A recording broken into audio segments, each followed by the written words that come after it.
So without any further ado, let me introduce our first two speakers, who are Mike Barnwell and Camilla Clerke. Mike is the Chief Creative Officer at HelloFCB, and let me take you through a little bit about Mike. He fell into advertising shortly after a disastrous career as a hair model, which, as you'll see when you meet him, is unsurprising. In the 2 decades that followed, he spanned nearly every category and channel, giving him a holistic approach to creative strategy and problem solving. Over the years, he's been responsible for helping build some of South Africa's biggest brands, and has even picked up a few local and international accolades along the way. And he's also been a juror at Cannes, D&AD, the Clios, the London International Awards, and the Luries numerous times. He also sits on the FCB Global Creative Council. In his spare time, he tries to get some exercise in and be a good dad to his son Leo and his daughter Fanime. Camilla is the Executive Creative Director at HelloFCB. After several years studying BCom, CA, goodness me, that is an unusual change from a CA to an Executive Creative Director. You must be very focused on data-driven campaigns, Camilla. Camilla got out just in time, pursuing a career in advertising. After a number of years working on TVCs, print and radio campaigns for clients like FNB, MTN, and Wimpy, she found her way into experimental and innovative agency Hello Computer, now HelloFCB. It was here her life changed forever. Exploring innovative solutions to solve business problems, like building a real-life website on a 2-kilometer track for Toyota RAV4, turning on a non-profit organization to a media agency to feed hungry children for the PSFA, and telling people to say it with a cactus instead of flowers in Netflorists' drought campaign. Camilla has won a number of awards, both locally and internationally, including Cannes Lions, Luries, Bookmarks, Webbies, D&ADs, FWAs, and One Show Awards. And she sat on the Cannes, Lurie, Dubai Links, Creative Pool, and Bookmarks panels. She also has a seat on the Creative Circle board in South Africa and was recently invited to do a talk with Google Rare in Tokyo, Japan on the topic of female leadership. We're incredibly fortunate to have these two hugely experienced practitioners with us today for our fourth agency interaction of this digital agency showcase. So without any further waffling on my behalf, Camilla and Mike, it's over to you. Thank you so much. Cool. Thanks so much, Rob. Okay, so you're right, Rob. This is probably the most unusual presentation I've ever had to make, but I'm seriously looking forward to it. Let me just change something around over here. So yeah, thanks so much for the opportunity. We don't have a lot of time, so this is a sort of a shortened presentation of the one we were hoping to make. So we're going to hopefully not rush through it, but looking forward to the questions at the end if there's anything that you feel we may have sort of missed out. So today we're going to talk a little bit about ourselves, I guess, HelloFCB, and some of the work that we've made recently. But more importantly, we're going to focus on that little slogan underneath our logo, the Human Connections Agency, and why we believe that making human connections is absolutely vital in driving loyalty between brands and their audience. You'll also notice that there's a little plus there on the right-hand side, and might be wondering what that plus is all about. Well, basically, it's a signifier to both ourselves and our clients and everyone out there that making a human connection between them and their audience is absolutely crucial and should be a part of everything that they do. And we'll tell you why in a minute. And basically, it's something we obsess about every single day back at HelloFCB. And it starts back at the agency. It starts with the way that we connect with one another. It starts absolutely at ground level. And then it filters through to our clients and how we ensure that they connect with their target audience. And then ultimately, I mean, what the real purpose of it all is, the holy grail here, is if we've done our job properly, the target audience will become the advocate for the brands, and they will connect and share the message on our behalf, which is really what you want at the end of the day.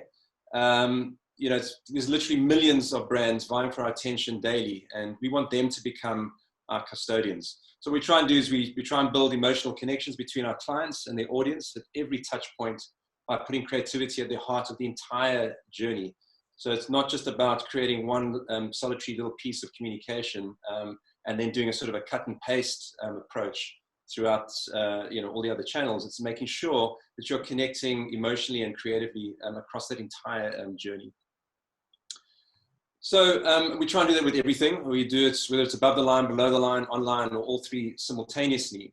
And to sort of embody the sort of the spirit of human connections, we've created our own 6 little human truths.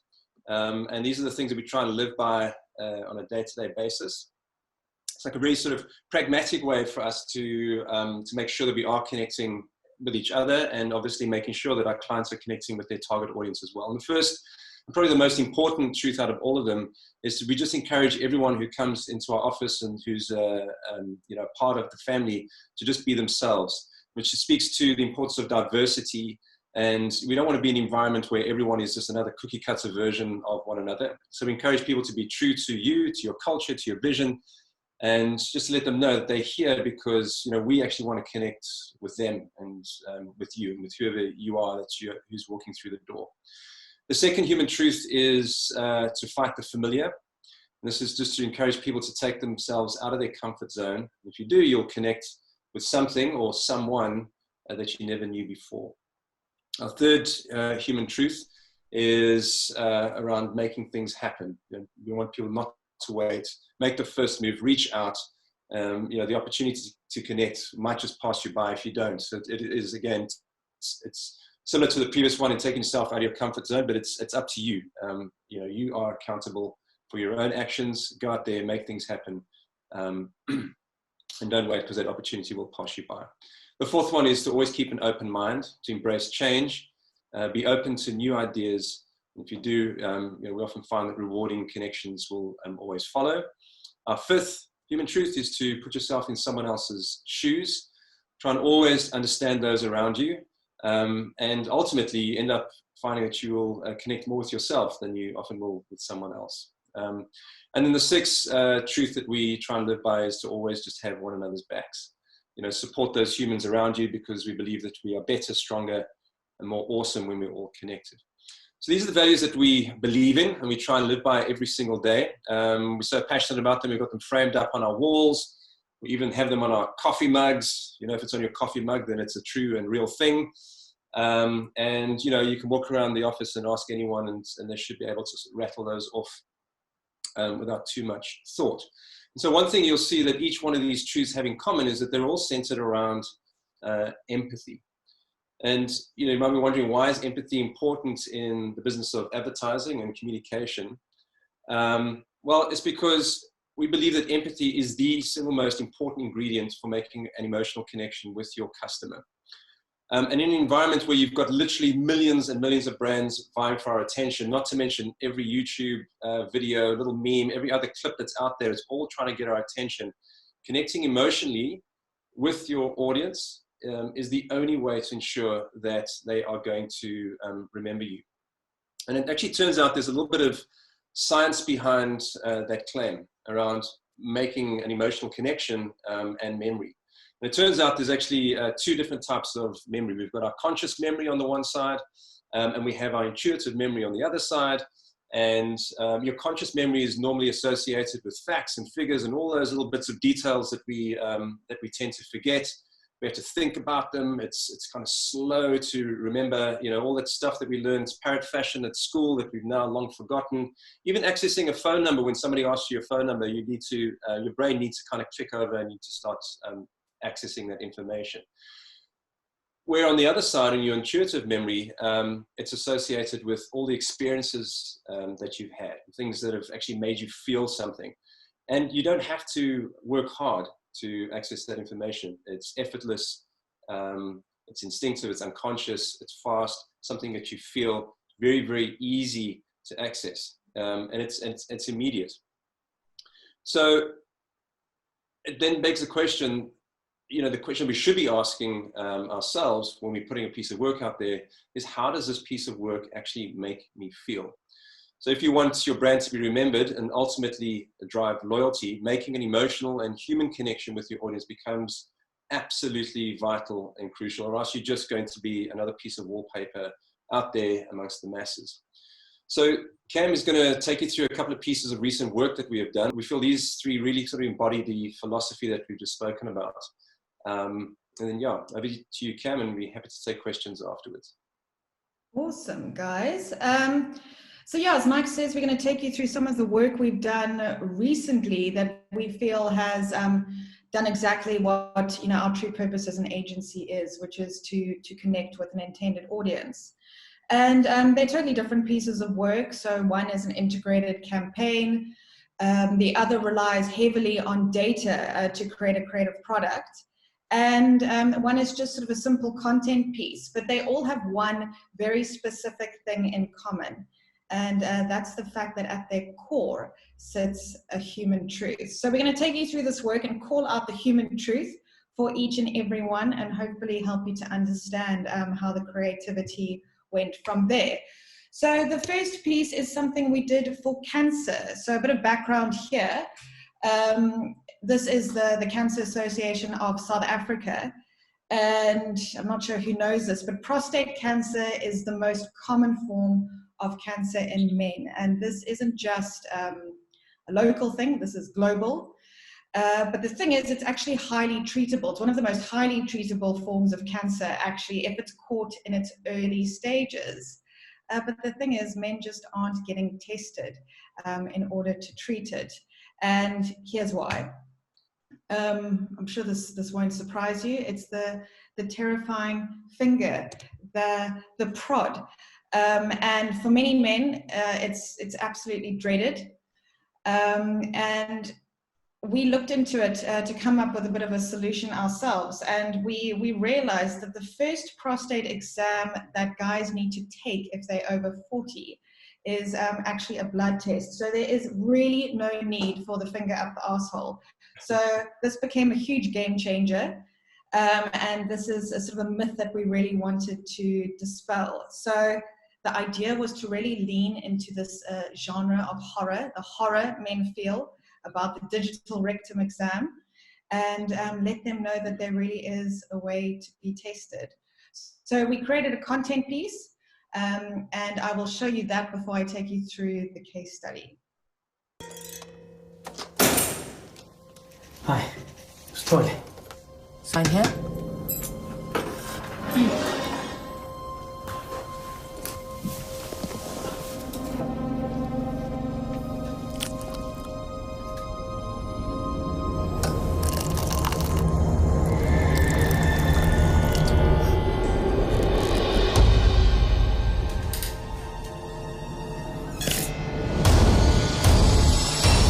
Toilet.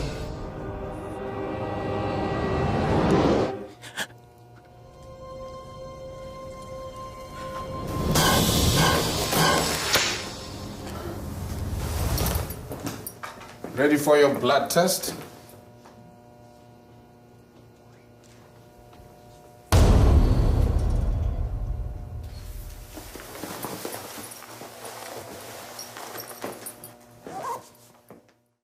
Cool. So that was the content piece. And we launched it for Men's Health Month, which was the start of November, which, we very happily for us coincided with Halloween. So that was just the content piece, but we turned it into a full 360 campaign.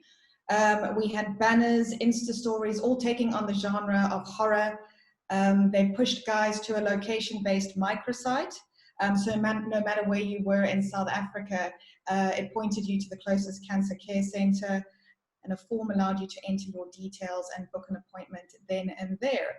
And then a bunch of banners actually reminded you to go for your appointment. And I think for us, the incredible success wasn't necessarily video views or how the campaign did online, but more the fact that men actually went and did it.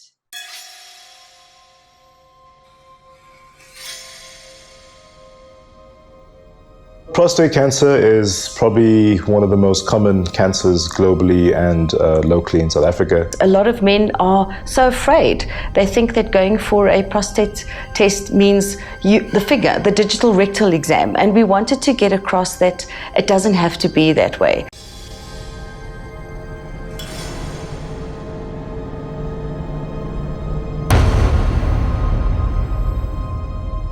For us, it was a whole new way of reaching men who otherwise would not have known about doing a simple blood test.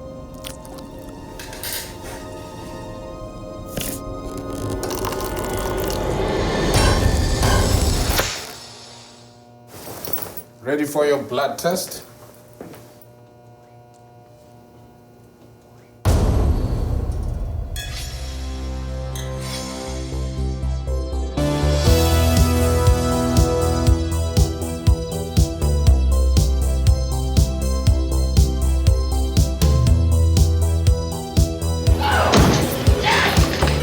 Here's Johnny.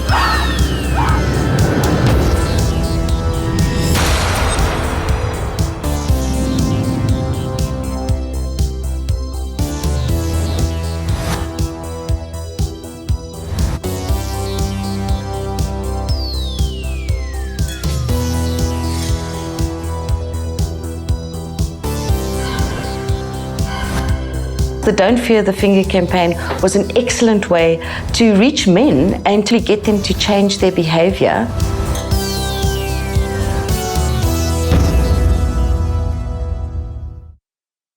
So the next piece I'm going to show you now is something we did for the city of Cape Town. It's a client that we won about a year ago. And it was done for 16 days of activism. I'm sure you know the platform well, but it's one that opposes the violence against women and children. And one of the ways that the normalization of gender-based violence creeps into society is what men deem as sort of innocent jokes. So, you know, the locker room talk that I'm sure you're familiar with, objectifying women or just not speaking out when they see things happen. And the truth behind this is that, you know, boys look up to their fathers, they look up to the older male influences in their lives, and they watch and learn from their actions. So the younger generation is sort of hugely influenced by what they see. And in their mind, it's just not as innocent as it might be perceived as an older guy. So here we created 3 sort of provocative content pieces. All of them show young boys actually copying the actions of older guys, which is, you know, quite shocking. It's quite radical to see young kids displaying that kind of behavior. The one is a young boy objectifying a woman.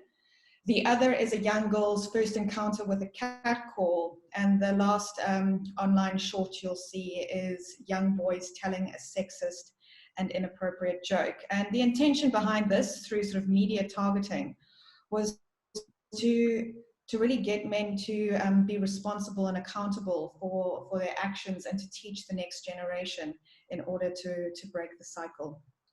Ninja warriors came and last year are yes, girlies.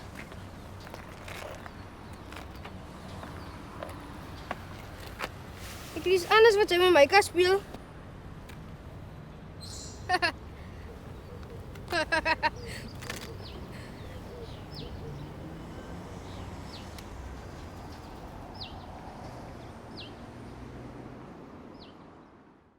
Ja, lekker plank ako pesgalewe. Transmit.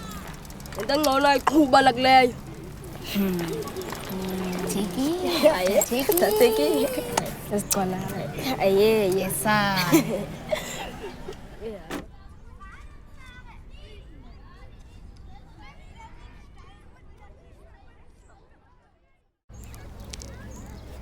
What's the difference between your job and your wife? What? Your job still sucks after 5 years.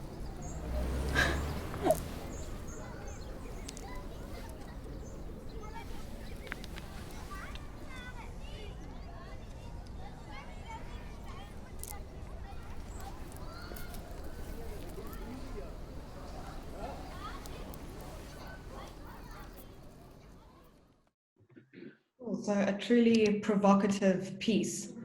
The last one I'm going to show you and speak to, but believe me, if you go to our website, you'll see many more case studies, is one we're doing at the moment. I think, you know, it's actually still running, although it's been put on hold due to these unusual circumstances.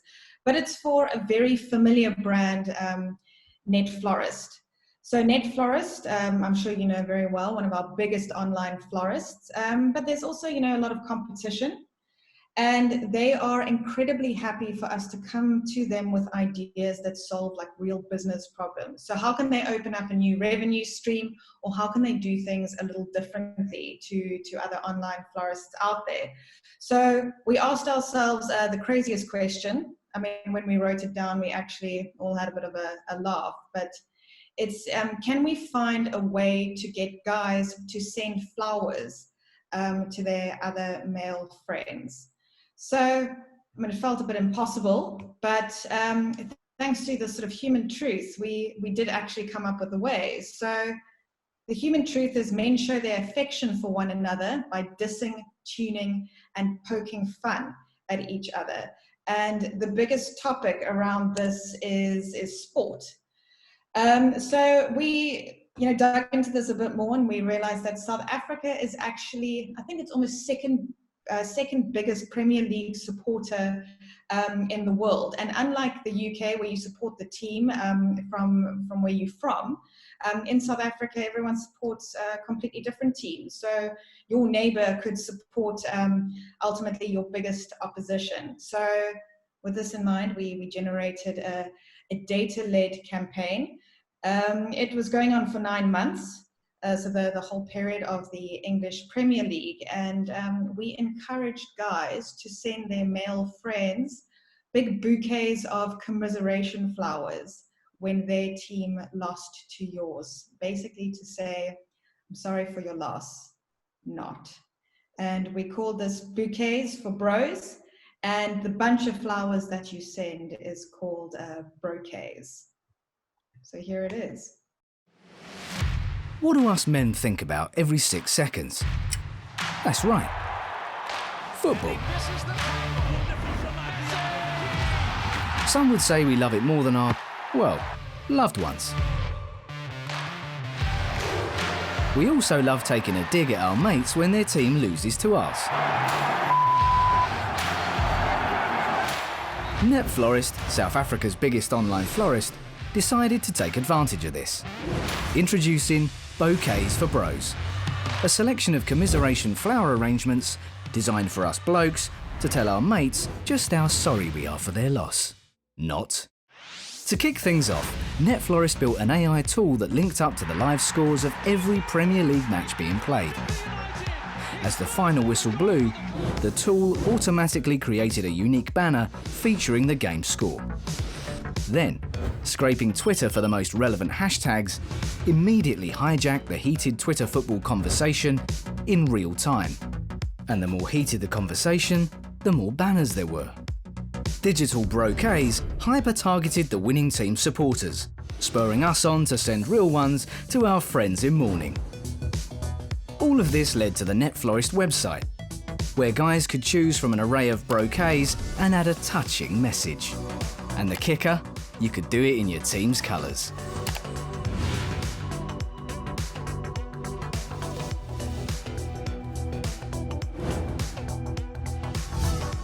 And with a more than modest increase in sales, Net Florist managed to turn every loss into a win. Cool, so that's us in a nutshell. But if there's one thing that we'd like you guys to remember and take away from this very short presentation, it's this little quote here from Maya Angelou, a very famous quote. She said that people forget what you say, but they'll never forget how you make them feel. So that's us for now. We want you guys to go and connect. Obviously, just for now, though, make sure you're doing it from the comfort of your own homes, of course, until we're allowed to go and shake hands out there in public. But yeah, thanks very much for the opportunity. Thanks, guys. Thanks, Camilla. Thanks, Mike. That was really amazing. I must say your work is really quite profound in certain instances. And just looking at the chat here from our attendees, they're really loving it. Really loving it. That's folks, there's quite a few questions for you. So let me kick it off. You guys talk a lot about human truths. How do you gather such insights? That question is from Karen De Lorenzo. She also then goes to follow up, and how do you test those assumptions? I think, finding real human truths is something that anyone is capable of. You don't have to be a marketing or advertising expert to understand things that are true to human beings. I think, being in the industry, though, we are exposed to many. And I think it's about really opening one's eyes and finding the different truths out there. And the thing is, as I say, we all have them. They surround all of us. But what we try and do is become experts in how to mine them and how to find the right ones. There are obviously many ways to do it, from online tools through to sort of social media. And just, as I say, the real world, and just trying to create as much diversity as you can in your office space and in the people that you communicate with every day, which I think is something we do very well. Anytime we kickstart a job, we try and get as much background as possible, as much research into the target audience. Again, we use tools to truly mine data from the target audience. And then sometimes, 20 of us will get into a room and throw around the first thoughts that come to mind and the first truths that come to mind. And then we really do stress test it. So you've got to make sure that you're interrogating your audience to see if that truth really does measure up. And believe me, if you've got it wrong, you'll very, very quickly learn. And it will come from a bit of bad talk online, or sort of generally people commenting about it beyond. But generally that doesn't happen. Generally, and just to add to that, I don't think there's any one silver bullet way of mining those insights. I think the most important thing is that you do feel that you've got a real, genuine, unique human truth to play with. And it could be, as Cam says, it could be in the real world, just the conversations that you have. It's finding the right types of data, having a really strong strategic team behind you. But we try and make sure that we don't start any project, especially from a big idea perspective, until we feel we've got like a really great insight and a great human truth. So they can come from many sources. The most important thing is just that you have one. Yeah, and I think, Okay. I'm going a bit over, but never look at the idea first. Always look at the insight first and let the idea come from that.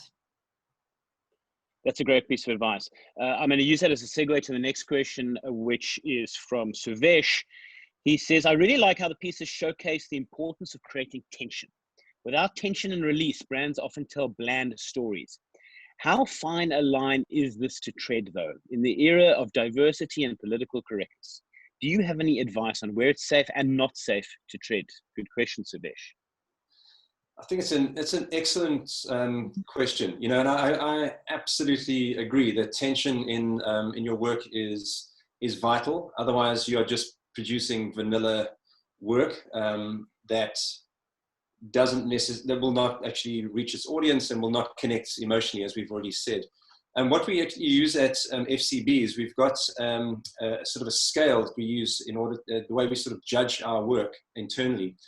And when you're sort of judging award shows, you normally get a scale of from 1 to 100, and like 1 is normally a cuck piece of work and 100 is like a brilliant piece of work. We use our scale to actually categorize the work, and it's a scale that goes from 1 to 6.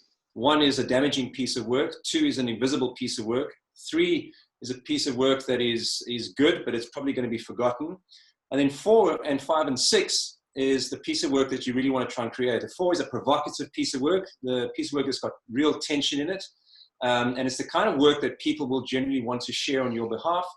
5 is an engagement piece of work. It's something that people have to actually get involved in, maybe like Net Florist was. And 6 we regard as a platform, a big platform idea that can actually live on beyond just one campaign. And we always say there's a very fine line between a 1, which is a damaging piece of work, and a 4, which is a provocative piece of work that you'd want to share. And they are, a provocative piece of work there is that sort of tension in there, and is a piece of work that could easily fall into into sort of the 1 space.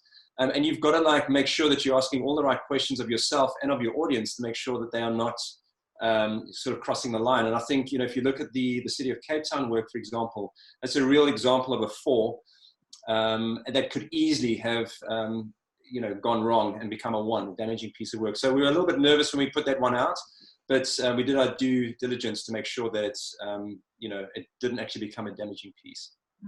I also think along with that, it's important to let your brand lead the way. As long as it's authentic to the brand and it doesn't feel disingenuous, you more than likely are able to put it out there. Okay, thanks, guys. I mean, keeping also with that theme, a question here from Philip occurred. What is a new human truth identified and explored through this COVID-19 pandemic? Sure, that's a great question. I mean, something we've been obviously wrestling with quite a bit over the last few days and weeks. And we were actually talking about it yesterday. I think what's really interesting is that there's a whole ton of new human truths and new insights that didn't exist like 3-4 weeks ago. And I think it's our jobs as advertisers to look at the things that all of a sudden become commonplace to us right now, that everyone is sharing simultaneously, not just locally, but globally, and tap into those and try and find ways of wrapping our messaging around them. It's actually it's actually quite sort of fertile territory right now, because, you know, if we had to do some of the campaigns that we've got in the system right now, a few weeks ago, they would just not have been possible. Yeah, and I think to that, and this is something we have to be cautious of, you know, just because it's a human truth doesn't necessarily mean it's going to create great advertising or marketing or put out a great message there from a brand. It's about mining the ones that are really appropriate for the particular brand. And it could be as simple as everyone is baking bread at the moment. Why are they doing it? Because there's boredom, loneliness, fear, to helping healthcare workers, etc. So suddenly we've got a whole lot of new insights that we haven't seen before. And there's lots of jokes to be made around rotisserie chickens, which I find enjoyable. Exactly. Okay, here's an interesting question from Nicole Watson. For the City of Cape Town case study, how does one measure the success of the campaign? Is there no hard metrics to track as you're trying to change behavior? Perhaps video views, but how have you guys satisfied your success on this? Well, I mean, it was really just a social campaign. So the great thing, obviously, about social is that you can actually measure your success on engagement. And the engagement was absolutely huge. I mean, we had real-time feedback, as we are getting today, on that campaign. So it was quite easy to sort of measure the comments, and we actually started a conversation, I think, which was quite important. So it didn't actually land really well with the entire audience, but we expected that. But what it did do is it got a conversation going, it got a lot of press, and you know, that was actually the objective of the campaign right from the beginning, was just to get people to sort of reassess their behavior and to start a conversation. So, yeah, sometimes metrics are, you know, not always based on sales, but in this case, it was based on engagement, and it certainly did that. It's almost like trying to prove a theory. You basically need to put your hypothesis out there from the beginning. So you need to go with what kind of result you are after.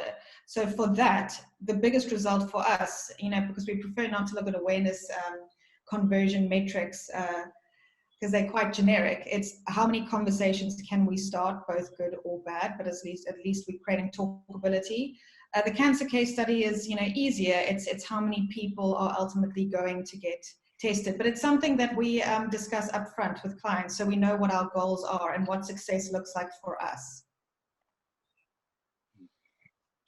Okay, I'm going to ask one more question, which I think we have time for before we move on to the next agency. And this one has got 5 upvotes, so it's quite popular. It's from Lana Breath.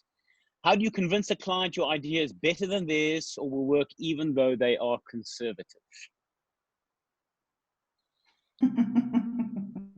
Listen, I mean, that's as creatives and as people that question is like as old as time, you know. I mean, it's based on the amount of trust there is between the agency and the client, and just, you know, helping them to realize that, you know, their account and their business is always in your best interests. You know, we try not to. I mean, I don't think we ever do anything selfishly. You know, it's whatever we put out there is in the interest of the client and of their product, and of, you know, kind of spreading the right message. Any awards and those things that sort of follow, we always say is a great sort of byproduct of what we do. It's not something that we seek out to go and to try and achieve. But that there has to be that level of trust, and you know, and healthy debate as well. I think when that trust is there, you know, you can get into a very robust debate with your client, and you know, at the end of it, it's about the work that's the most important. and your relationship doesn't suffer for it, you know. And they're also got to be prepared to fail sometimes as well. When that trust is there, it's okay if it doesn't work, you know. At least you've tried, and there's always next time.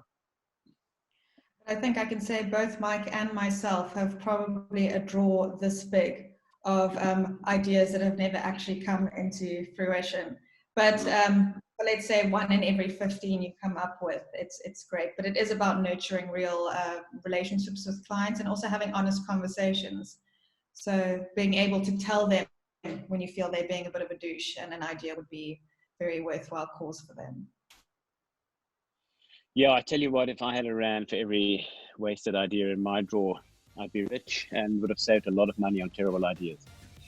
So, Mike and Camilla, thank you so much for joining us today. Really appreciate it. Your work is incredible. It's not a surprise that you are one of the 6 top digital agencies in the country. If I could ask the attendees to all give you a little clap on the leg.